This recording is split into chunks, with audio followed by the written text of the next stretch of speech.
So hello everyone, we will wait a few minutes until everybody is here who would like to join.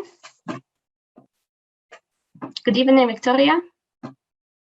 Good evening, it's really a pleasure, and well, I'm inspired to have a good and productive conversation tonight.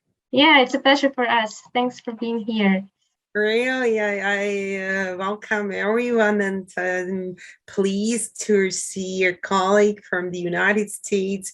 So that's supposed to be a very pragmatic exchange of views. I hope so. I hope so too. So I see that everyone from the plenary has already joined one room. We have a very small group now. I hope it's okay for you. But this makes maybe the discussion more intense. Well, anyway, I think that's actually we have people who are really motivated and have the very specific focus on their very profound links of tourism with the developments of the society, of the future prospects of it. So if we are not waiting anymore, then I'm not sure if it's okay, but I will just like to to put some slides on. So I just we'll definitely talk about the ways in which nowadays smartness is related to the perception, to understanding, to the readiness to act and do different things in a sustainable way. These focuses are more and more emphasized because of the consequences and actually this course of COVID-19.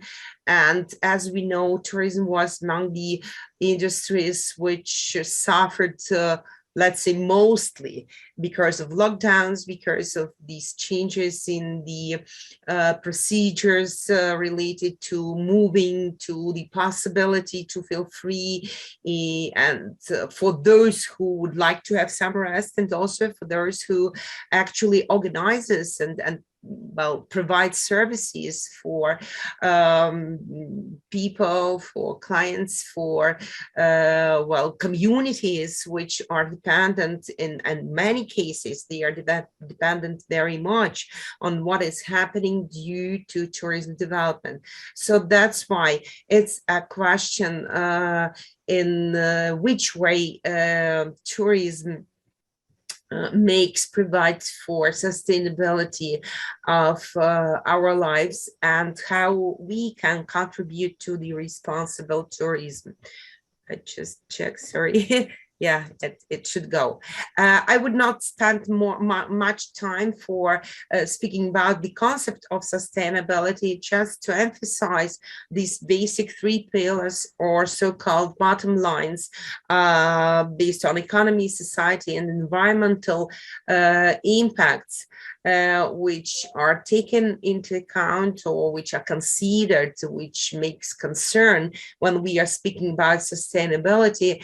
And just to recall the quotation, I took it from Oscar Wilde. I like it very much, knowing the price of everything and the value of nothing, which in many senses is related to tourism, because we usually feel that air, water, forests, they just exist, and we feel comfortable there, and we can use them for our free time.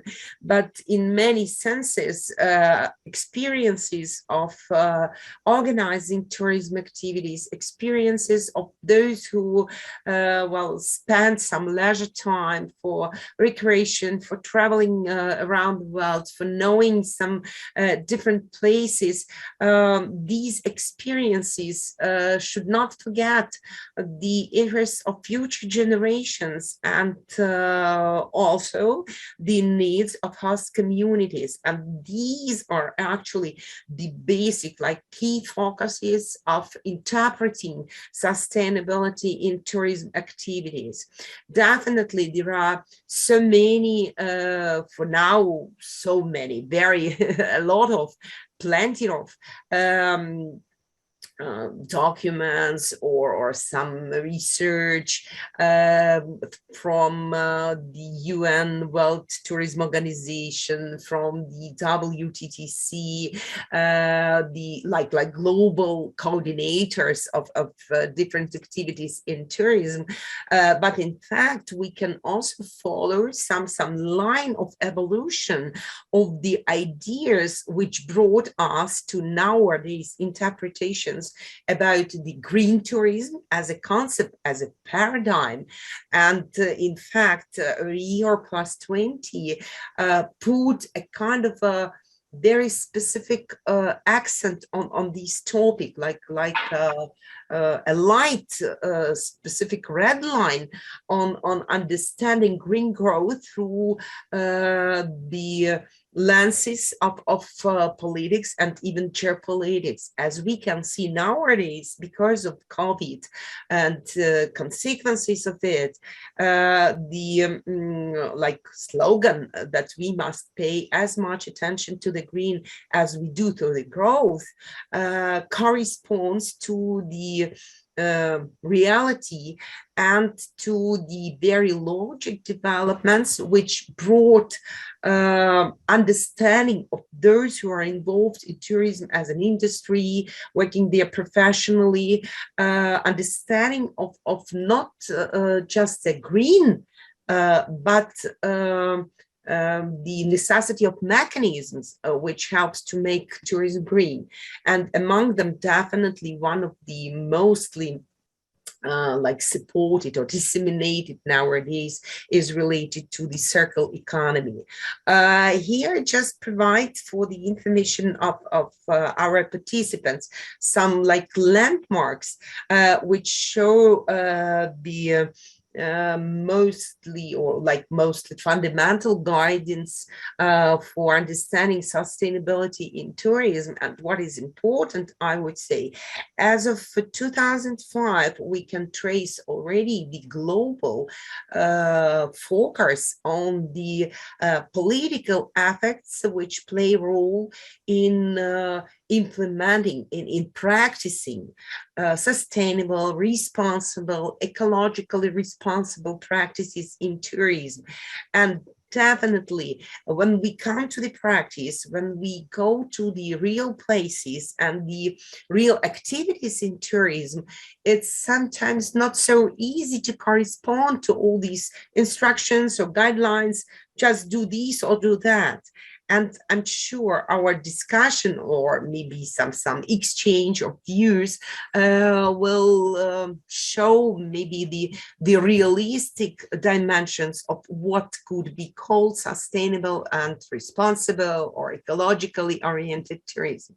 In this sense, definitely we have to recall, or let's say better, it is good for us to recall what is called, what is understood under the responsible tourism. And first of all, we shall pay our attention or focus that it is behavior and it is practices. Then we for sure took into account what is happening to the local community, which are the effects and how we can minimize the negative effects on social and environmental aspects, and how activities of leisure time, of recreation activities, of traveling around the world could correspond to these, I would say, crucial goal for everyone to preserve possibilities for future generations to have at least the same what we have. Many of us, we know that developments in tourism involved quite, well, boosting, I would say, trends of ecotourism. However, they are criticized for well, from different points of views, because sometimes the accents or like impetuses are speculated and manipulated, just putting the focus on the fact that activities are happening in the natural environment, or they are concerned about environment, so that's why they are ecological. But well, in practice, sometimes it is forgotten that even we have not too many people like walking around some places in forests, for example. It doesn't mean that they do not affect the natural systems. And if we do that, well, every half an hour, that still could negatively affect the environment. So in this sense, there are several, well, let's say, like, questionable points when we are speaking about ecotourism, responsible tourism. They are actually provided the bottom line of this slide, because it is about tourists, about destinations, and definitely these are entities, let's call them like these, which have different interests, which have different motivations, and in addition, industry itself, knowing or keeping in mind the fact that industry provides really good opportunities for jobs, which are also part of sustainability. In fact, tourism is known to be an industry for small and medium enterprises. And in Ukraine, for example, it is, well, mostly micro enterprises which survive, which have prospects thanking to tourism. Well, in fact, as an industry, tourism provides jobs for part-time jobs or employment, and that works in favor for women or young people, even those who are students. So these are, as it was said at the beginning of our meeting today in general, so these topics are so wide, they are so profound that we can also even come back to policy and some focuses which evolved through the development of tourism since the second half of the previous century. Nowadays, definitely, we can't perceive or accept even our interpretations about tourism as an industry which is known for given a good, well, dynamics, which provides good incomes, which gives economic efficiency, which attracts investments, because all these possibilities from economic point of view or even political point of view, they left behind the real well-being of people, specifically people of the destination, those who live, who hosts tourism and tourists and the others. And as we could just shortly trace on these slides, from the boosting of tourism as a kind of economic activity with the dynamic development, then the economic factors, but further spatial factors, and in fact, community itself came to the focus. And nowadays, these focuses are interpreted through sustainable tourism concept, which is in the heart of the focuses of United Nations World Tourism Organization. And I just allowed myself to underline the very specific points of environmental resources, and mostly we are speaking about the preservation or conservation of biodiversity, the social cultural authenticity of host communities, and well, nowadays focuses of revival of tourism, of restoration of tourism activities up to COVID-19, they mostly are highlighted with these senses of locality, of the well, impacts which tourism could provide for the people which host tourists, which can give their specific features, which can present some crafts they do, which create, in fact, this cozy atmosphere of having rest, of having enjoyment of nature, of some well, atmosphere of the place which is visited. And to this sense, maybe that will also help us to go briefly, just to follow these basic well, red lines of sustainability in tourism, well, basically or globally, let's say, promoted by the United Nations World Tourism Organization, through the list. We can see these very well, crucial points like climate actions and plastic initiatives and energy solutions and travel facilitations and others. And in fact, what is interesting, and I would say what is actually the research and actually practice like keystones to find out the tailored solutions for well, specific country or specific destination or specific place, even very small place could be, which correspond, for example, to climate action. This summer, for example, in Ukraine, it was announced about the joining this climate initiative. The further steps we very much hope through tourism also to implement here in Ukraine relates to plastics initiative. For example, we have quite dynamically developing a network of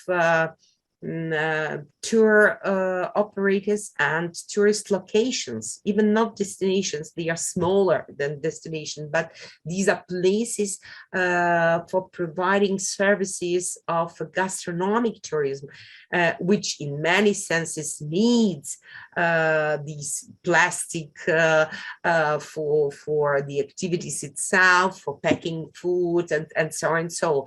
And in this sense, we can say that some global impetuses, they manifest themselves locally or national, domestic level in a specific ways, which depend on economic, political, and so on environment.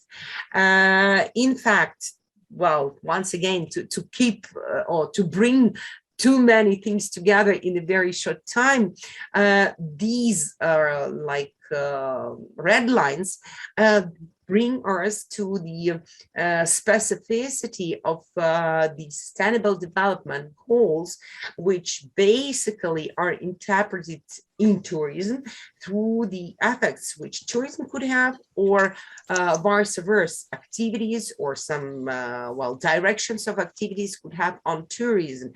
And in this sense, actually, that is also a question: how could tourism work for different SDG? Hopefully, here is a link, and we use this site, this platform, Tourism for SDG, quite oftenly with our students for the courses like management of sustainable tourism or some others, because they include a lot of cases from around the world. So I would suggest maybe also to follow these resources through maybe detailed or let's say segregated directions in which sustainable tourism could be promoted. Speaking about the personal choices, individual choices that could bring us to planning of our trip, the way in which we use these or that services, how do we make our choice and how do we practice, exercise, perform our rest, or we propose, or we, well, just give a product which allow tourists to, well, experience the community-based tourism and initiatives and possibility to support local communities through tourism. In fact, these directions are actually also giving quite inspiring and so many initiatives and projects around the world, which one can find on One Planet platform of the United Nations, or, well, just to, how do you say it, to feel by yourself and ask questions to yourself before you leave, whilst you are having some rests at some place, and when you get back, what is like key factors which we take into account when we thinking about contributing to the responsible tourism. And in fact, that's the question I'd like to leave on the floor. How can we contribute to responsible tourism? And thank you for attention. Thank you very much, Victoria. I think Rebecca Rothney also will have an answer to this, how we can contribute to sustainable tourism.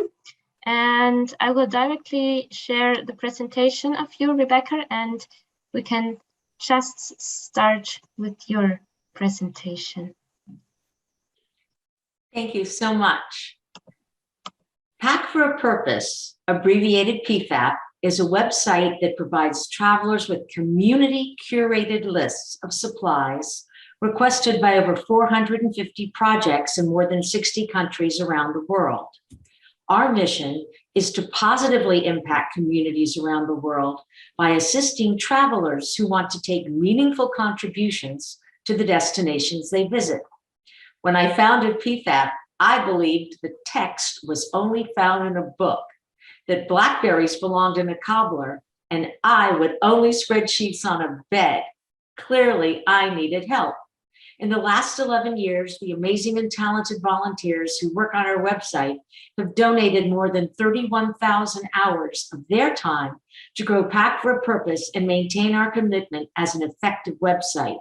We believe you can always be betterer. Next. My mother believed that when you receive someone's hospitality, it is gracious to express your gratitude with a gift. It is important that this gift be useful to the host.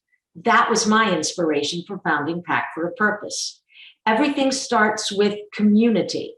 The idea was to make sure travelers would bring meaningful donations that had been requested by the community projects in our network instead of guessing what a community would need. To be a participant on our website, businesses must meet our criteria. These criteria maximize traveler awareness of the program, promote transparency, and optimize the opportunities for our participants to receive supplies. I hope all of you who are interested will go to our website for more detailed information about the requirements which are specified in Step 2. These requirements are monitored for compliance. Participants who do not comply are notified and removed from our website. We always follow up with travelers' concerns. Pack for a Purpose posts lists of supplies requested by community projects sent to us by our participating companies. The lists are updated as needed. Urgent requests are marked by an asterisk and are changed when we are informed to do so. If participants want to provide a buy local option for travelers, that information is placed on their page. If participating companies have their own foundations, the money that is saved when a traveler takes requested supplies can be repurposed for items that do not fit in a traveler's luggage. Participating companies must already have the projects they support clearly listed on their website. We do a link check every month to ensure that the projects they support and their affiliation with us is up on their website and links through to ours. We require all of our participating companies to report back to us 3 times a year to confirm the weight of the supplies they have received during that time period. This is how we track our success. Under How to Participate dropdown, we also have instructions for travelers. For in-depth information, these include our core values, a detailed How to Pack page, which promotes best practices, and our FAQ. We closely monitor social media to keep track of our participating companies' post stories about receiving supplies. Pack for a Purpose also publishes stories from travelers and communities about the program's positive impacts. Expressing gratitude to people for their hospitality is universal. We have been successful because everyone can participate.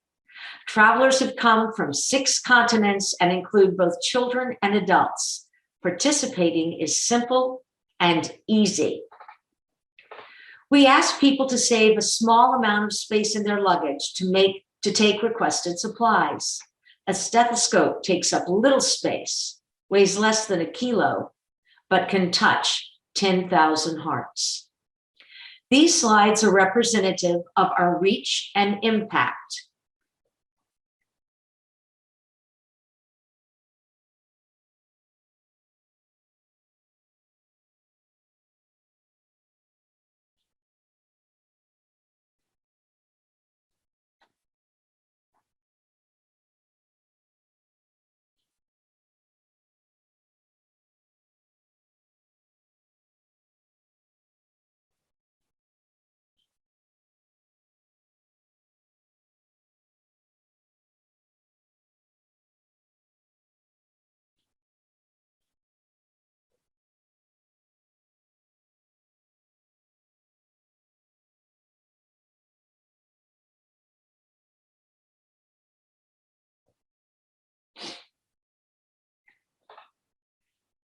We have found that when asked to do a little, travelers often do much more. 2 caring Australian boys decided to make their trip to Africa with their parents more meaningful when they discovered Pack for a Purpose on the website of the safari camp they were visiting. They collected requested supplies from their family and fellow students to take to schools in Zimbabwe. Once there, the family spent time in the community and with the guidance of the African Bush Camps Foundation, made a powerful connection. Once a traveler has brought a donation and, if and when possible, interacts directly with the community, the way is open for even more impactful outcomes. This resulted in the most amazing contribution so far that was inspired because a family chose to pack for a purpose. Once they returned to Australia, the family worked with their friends and community and MedEarth, an NGO in Sydney, and sent back an entire shipping container filled with requested supplies. The container included materials necessary to construct 14 cattle bomas for the community in Zimbabwe, which will assist with efforts to negate human-wildlife conflict.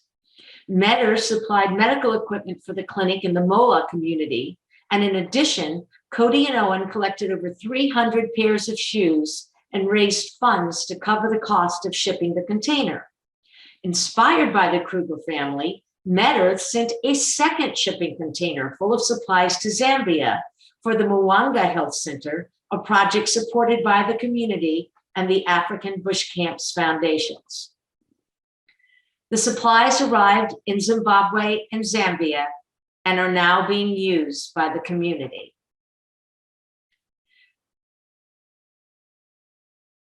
Graciousness and gratitude are universal.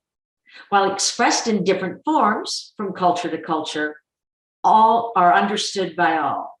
Everyone can choose to be kind and to consider the needs of others. This belief is at the core of Pact for a Purpose.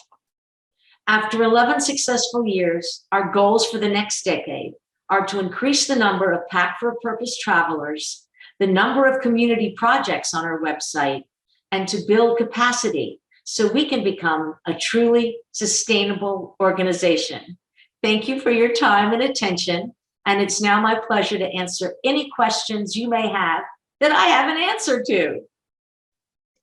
Thank you very much, Rebecca. Thank you so much for this input. And thank you, Victoria, also once more. Yeah, I would hand over to Victoria for the moderation of the discussion. I think we are a small group. You can, as I said, ask the speakers questions. You can tell about your personal point of view. Yes, I think it's going to work like that.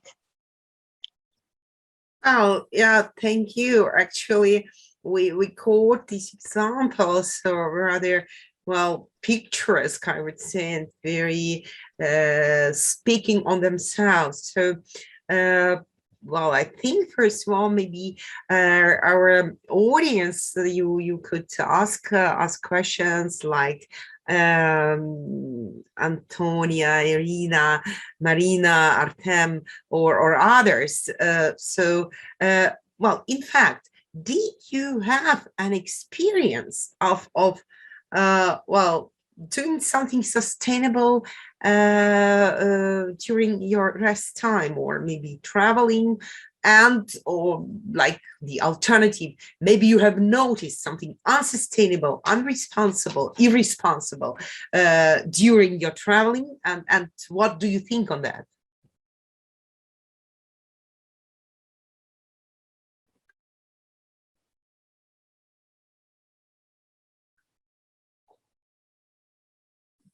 So hello, my name is Antonia, and I recently came back home from a vacation with my family, and we went to Croatia, and we slept at a green camping resort.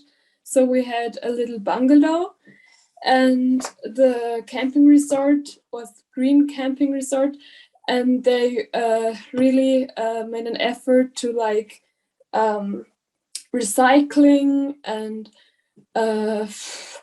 like, how do you say it, bio waste, so that not all the waste goes together, and everything was just, they tried to make everything sustainable. Also at the pool, the drinks were in glasses, there were no plastic straws. My first time I had rice straws, they were in the drinks, and then like after an hour they fell apart, but you could also eat them, so there was no waste. And yeah, that was my first experience of sustainable tourism, I think, so far. Wow, it's great. Some more ideas from participants.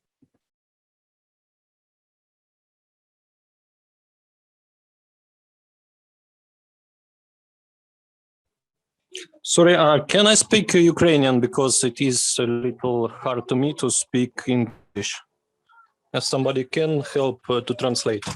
Yeah, sure. In case that's okay, I will do that. No problem. Yes, it's okay. I think you're the one capable for translation, so thank you. Да, я уважно переглядав презентацію щодо там відповідального туризму, сталого туризму, і там був такий пункт, що зелений туризм або взагалі туризм, він якби повинен зберігати культурне середовище, там те середовище, в якому він якби знаходиться, і не завдавати шкоди.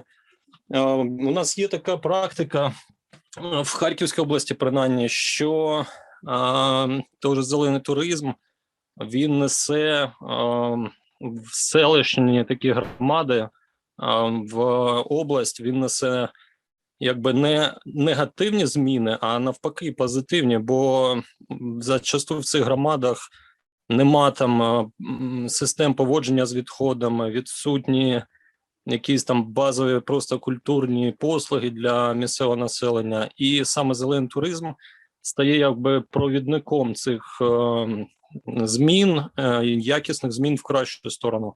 Якщо він не буде змінювати це середовище, то ну якби це дорога в нікуди. У нас зворотня ситуація. Не якби туризм зелений, він може нашкодити середовищу, а навпаки, це соціум, в якому там в селищі устоялись відносини, де всі там спалюють відходи просто у себе на подвір'ї, або там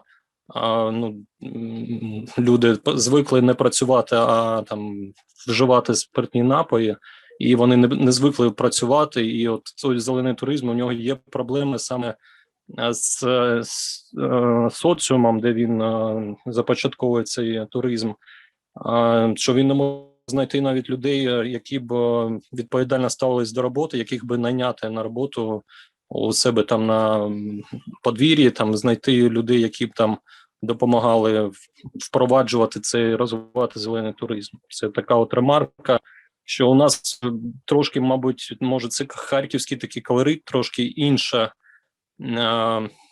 ситуація, в якій виживає, там формується зелений туризм, і це не в одному місці, це багато де по області така ситуація, коли зелений туризм, він на якби декілька щаблів вище там в культурному, в екологічному аспекті, ніж оточуюче середовище.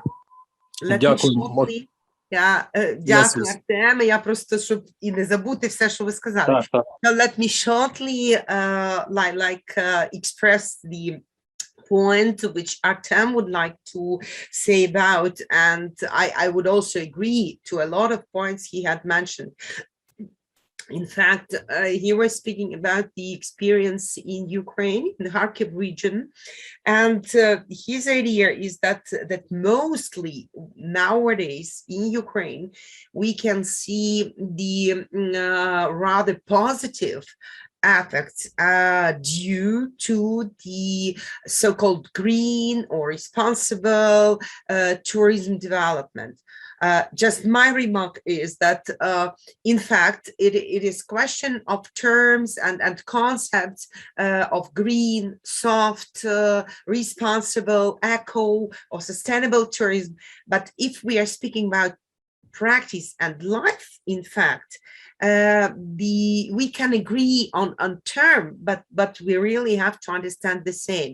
And what our term was speaking about, that nowadays these practices of responsible and sustainable green tourism, they provide an impetus for local people, for local communities to get onto upper stages, because they see this opportunity to be involved into some practices, but they are actually affected. Let's say they feel some barriers, some limitations due to the fact that, just trying to follow, due to the fact that in general, people in the community, they are not sometimes really ready to be involved into tourism activities. In fact, green tourism, on his opinion, and I would also support that very much, they help people to, to grow, from cultural point of view, to be involved into much responsible practices like waste management, and even to go to the changes in their life, through these challenges of getting more responsible, more sustainable. And just to add to what Artem said, I'd like to mention that really in Ukraine, we have rather dynamic development of these so-called green tourism. In many senses, it is related to the rural places where farmsteads, the starting to provide some services of touristic sense. That could be hosting people, like giving them possibility to live in their houses, to experience their life with the just the ordinary life they have in the rural places. And because of these developments, they are getting more careful on ways they manage wastes. They actually are doing the usual work on fields, or maybe with some farming, because some other people are interested in that and involved in that. So I think Artem raised quite interesting point that actually myself, I have mentioned about some overload when we are speaking about speculating on or manipulating with the ecotourism for specific environments, for specific circumstances. Green and sustainable tourism serves as a really serious impetus. Specifically, I would say for local communities in depressed areas. And that's really works. Or maybe some of you have some other experiences of prosperity, and like, for example, Rebecca told us, understanding of the fact that we have, like we call it a common pool. The Earth as a planet is our common pool of resources, and if we are conscious, if we are responsible, we can share something. We can involve others with the support through tourism or some other possibilities. Well, that's why I'm so happy to see Steffi and Antonia here, because I'm 72 and you look a lot younger than that.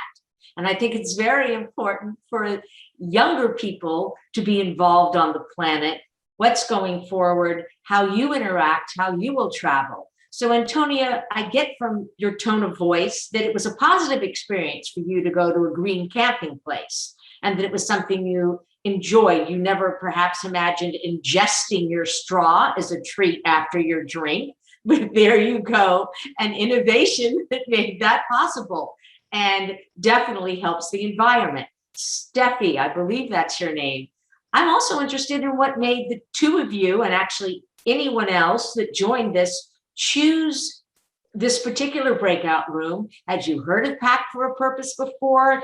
Is what this initiative about something that you thought you would learn something from, or it was like, whoa, I thought this was going to only be about recycling and making sure and that is part of Pack for a Purpose. On our How to Pack page, we have a whole section on packing responsibly. We have up all the countries that no longer accept plastic bags and how to do this, that, and the other, because while America and I think Germany has a fabulous recycling program, my neighbors from Germany, a lot of places in the world don't have that capacity. So if you can recycle it in your country, why would you schlep it to another country? Plus, America is the emperor of over-packaging everything. You could have 5 pounds of supplies that would have weighed 15 pounds if you hadn't taken them out of their over-packaging before you pack them. So I'm really interested in hearing from you if you're willing to contribute. There's no grade here, even though I was a teacher, so I don't want you to hesitate. I would love to hear what some of your thoughts are about that, and if there are any specific questions that you have for me so I can be sure to answer them.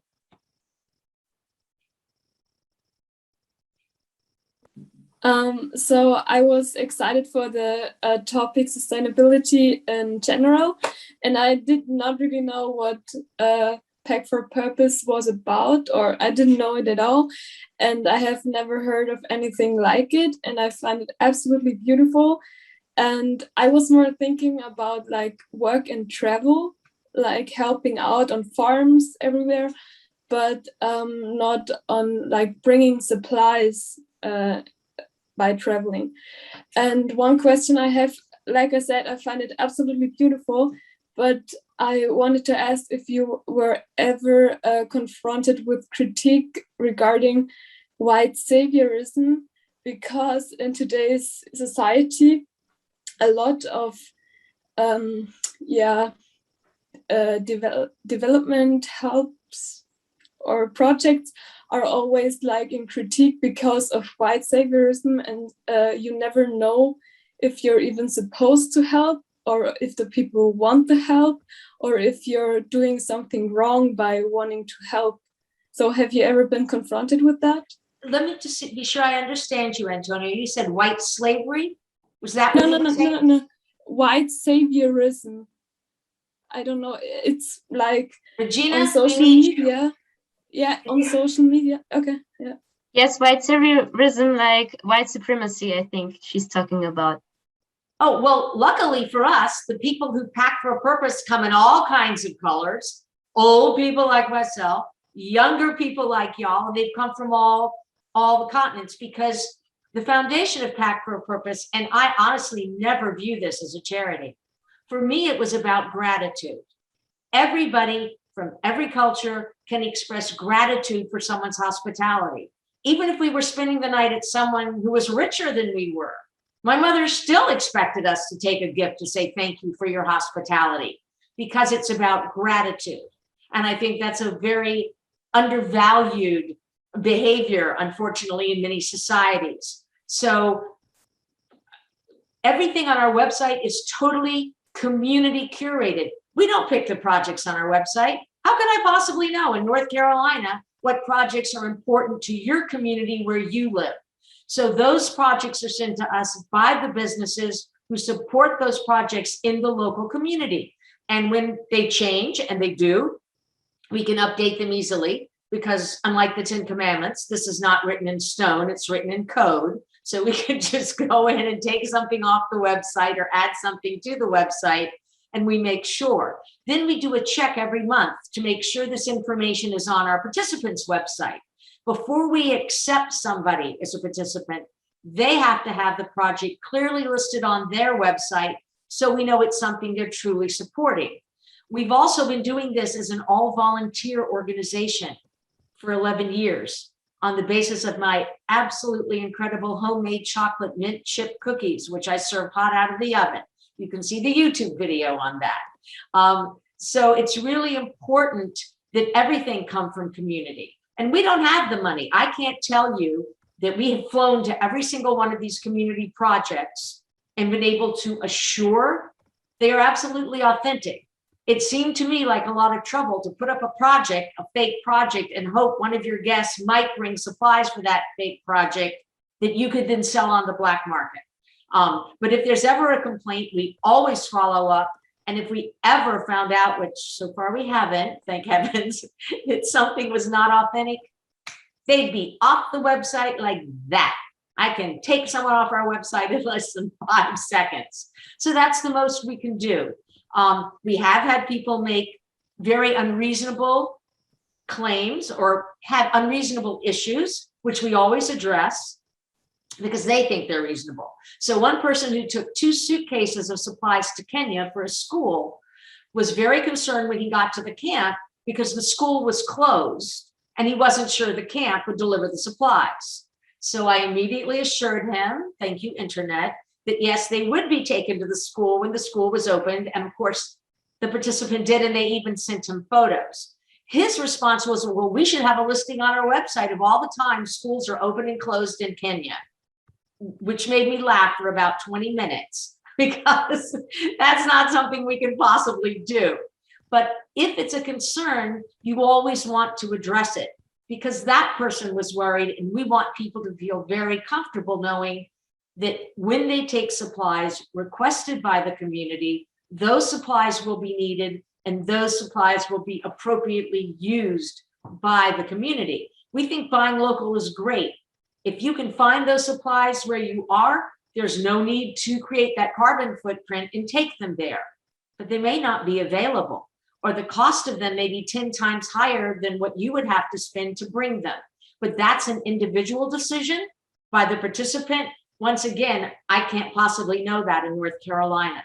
So our goal is to facilitate in every way we can the smooth functioning and community focus of the projects and the supplies and the guests. And we've had a lot of guests do a lot of amazing things after they made that initial contact. And that's terrific. But we don't promise anyone they can go to that project. I have no idea. We just promise those supplies will go to the project. Does that at all answer your question? Or maybe more than you wanted to know, Antonia? I hope not. Maybe more, but it's great. Thank you. Okay.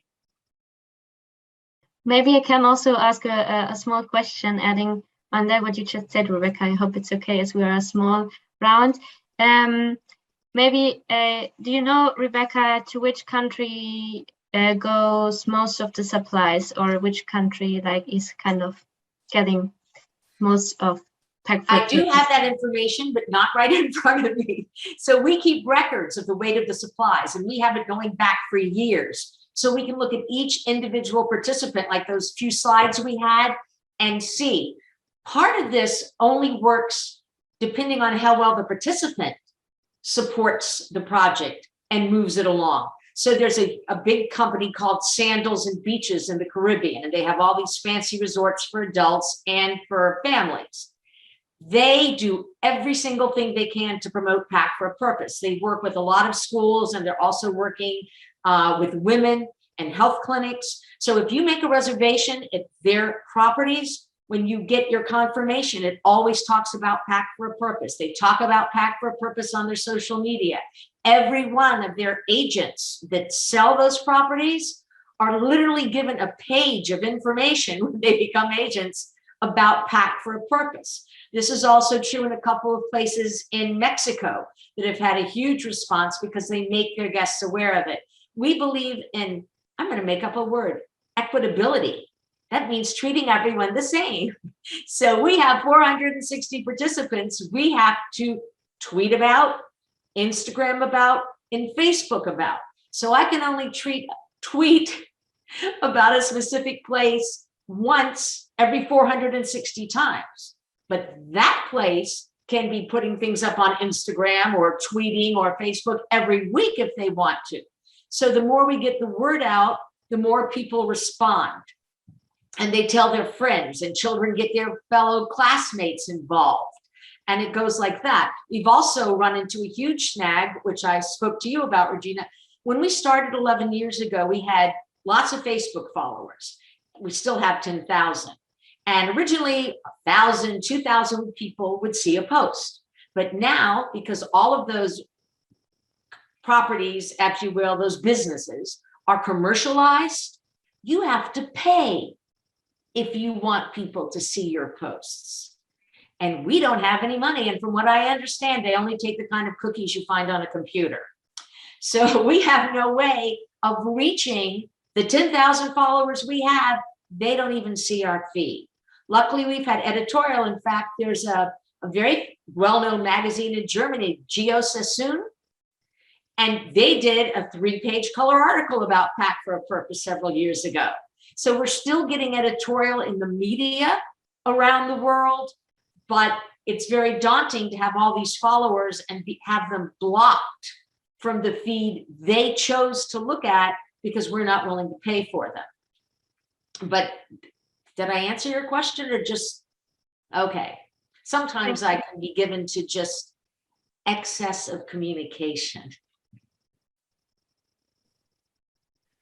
Wow, I would just say from my side that it's so much enthusiastic to know about your experience, Rebecca. And what I would say that in many senses, when we are speaking, we are studying these development trends in sustainable tourism, we actually face a lot of enthusiasm and devotedness, playing the key role in bringing these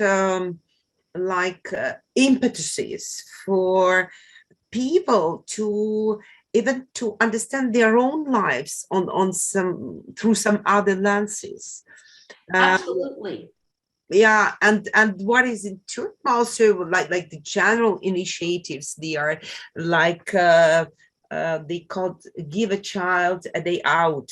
Yeah, so that's also an initiative. When you are paying for your trip, agree that some part of it goes to cover some expenses for well, people, mainly actually children in less developed countries, and then it goes like a chain.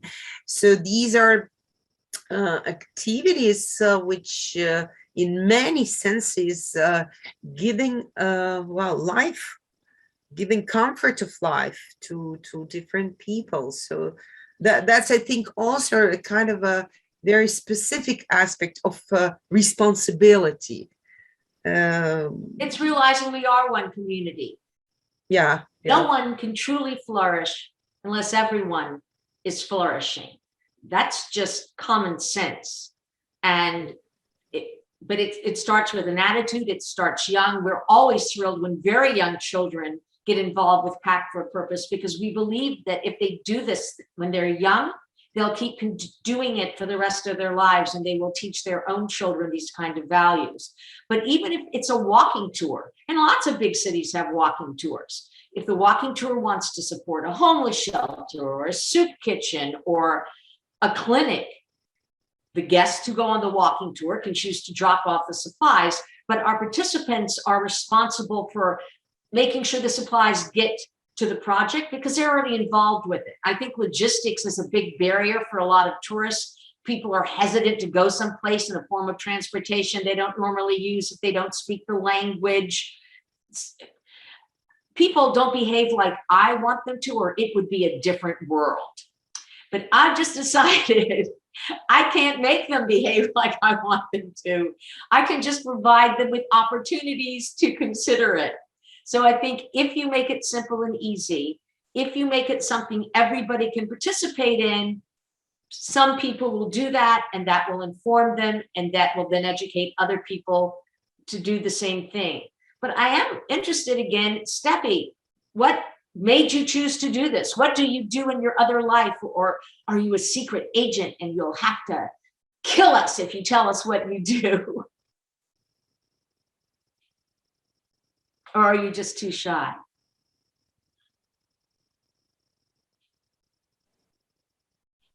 Hi. Hi. I'm sorry, I have much problem with the language because I spoke English 8 years ago, I think. What language do you speak? You're from Switzerland. German. German? Yeah. I can Can say you- Kartoffel, Schmetterling, Auf Wiedersehen, Dankeschön. Ah. Just a few things, but yeah. I apologize that this, hopefully you at least were able to understand my English. It wasn't too quickly spoken, Yeah. but I'm sure someone could translate I German if you understand you, but wanted. I have a problem to speak. Can you please repeat the question? If you need to speak in German, perhaps somebody can translate that for you, if that would make you more comfortable. Okay. I have to know the question. How are Once you again. involved in global sustainability, or is that part of your studies, or is that part of your career? Maybe I can quickly translate. So the question is in German, hast du irgendwas mit Nachhaltigkeit zu tun? Ist das irgendwie dein Interessensgebiet? Genau. Oder denkst du über nachhaltigen Tourismus nach?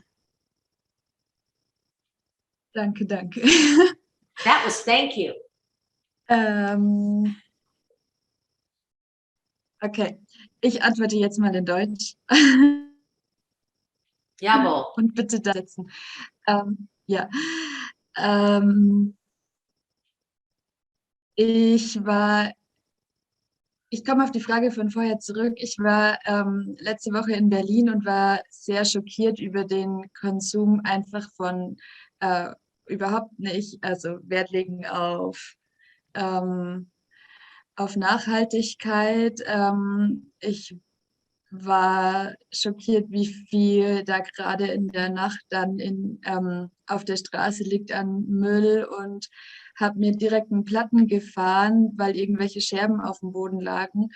Auf der anderen Seite waren so bestimmte Bereiche der Stadt sehr aufgeräumt. Gerade am Bahnhof war ich überrascht, dass er sehr clean ist. Und ja, also ich persönlich, also das mal zum einen, und zum anderen, ich persönlich ja, habe dann so beobachtet in der Wohnung, wo ich war, dass es oft auch sehr schwierig ist, jetzt gerade zum Beispiel Abfall zu trennen seitens Platzmangel. Aber wenn der Wille da ist, dann ist auf jeden Fall auch die Möglichkeit da, was, was zu machen. Es ist halt immer aufwendig und braucht dann vielleicht öfter den Weg zu den unterschiedlichen Ablageorten. Aber ich habe auch gesehen, wie es auf einer sehr, sehr kleinen Wohnung durchaus möglich ist, Müll zu trennen. Okay, thank you very much. So I quickly translate. And so she actually answered the question from the very beginning about traveling experiences and good and bad practices. And so she told about her trip to Berlin. She was recently there. And on the one hand, she was shocked by the amount of garbage on the streets. Her bicycle got damaged because of the garbage. But on the other hand, she discovered also great, clean and green spaces in the city. So yeah, this mixture. And yeah, she also experienced that like with waste management, it also didn't work out really well in the place where she was living, but she believes in and that if you really want to do something sustainable, and if you want to travel sustainably, then there should be a way. And yeah, that's what she said. Thanks. Thank you. Dankeschön. Thank you, indeed. As it already was mentioned, or through the speaking, some ideas of here, the responsibility, in fact, is an open way. So that's a choice of ourselves. And actually, as usually I put that's an kind of a social environment, social impetuses. For getting more and more sustainably oriented. And I just think we have Irina. Irina, maybe you have something to express on the topic. If you wish to speak Ukrainian, I could briefly translate. Or the other participants, I can see Nakinti, you have just joined us. Perhaps you are really concerned on some of responsibility through tourism or some of your experiences. Maybe. Yeah, sorry, I'm a little bit out of touch with the whole conversation. So if you can quickly introduce me into what we are talking about. Well, we're speaking about mostly our personal devotedness or reasons for devotedness, and the feelings related or experiences, practices related to sustainability, responsibility through tourism, related tourism, or whatever. Yeah, okay, thank you. So, well, for me, I think well, it's really a difficult topic because I am traveling abroad a lot with airplanes, which we know, everybody knows that it's a big issue with greenhouse gases and other emissions and stuff like that. So for me, I'm trying always to pay this green charge. Airports and the air companies are trying to, I don't know, impose on us, not not impose, but suggest for us to pay, because I really believe that it is small, and in my opinion, it is even too small to cover all the impacts of aviation. But still, I think it's bearable considering the plane tickets expenditures we all are having with our travels. I think $1 or $2 or euros is not that big of a sum. And as for concerns, I would say that for me, one of the big concerns is that the popular tourist destinations are they really have to take bigger precautions in defending their nature than other countries. Because, for instance, when I traveled to Iceland, which is now on the rise, I have seen those instances where I would say tourists were a little bit careless with the nature. They are going there for the nature, like to see those natural beauties, like mountains, rivers, waterfalls, and they are a little bit careless because, you know, when I usually travel, I try to do it on foot, like those trekking stuff, and live in tents. And it's not for everybody, and many people prefer taking cars and stuff like that. And in Iceland, you can't travel much on a regular car, so you have to use like those big cars which have much higher fuel consumption and stuff like that. And yeah, I think it's a big problem, and there is something which should be done about that, also in, I don't know, economic way or something like that. I think government should think carefully about that for such countries, for Iceland countries in particular, because they are so isolated. Thank you very much, Victoria. I'm sorry for interrupting the moderation and discussion, but we are close to the end of our discussion. I really hope you enjoyed it. Thank you very much for participating today. And thank you very much to Victoria and to Rebecca. Thank you. You were wonderful speakers. It was a wonderful presentation, wonderful insight. And yeah, we can express also gratitude with our emojis or with waving our hands, as clapping is not hearable in Zoom. So thank you very much. I will now send you a short link into the chat. It's a very, very small forum about our session, in which you can also once again tell us your ideas about the future of Europe regarding green tourism.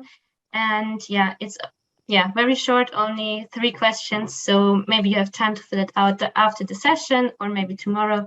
This would help us a lot to bring the ideas to the conference on the future of Europe.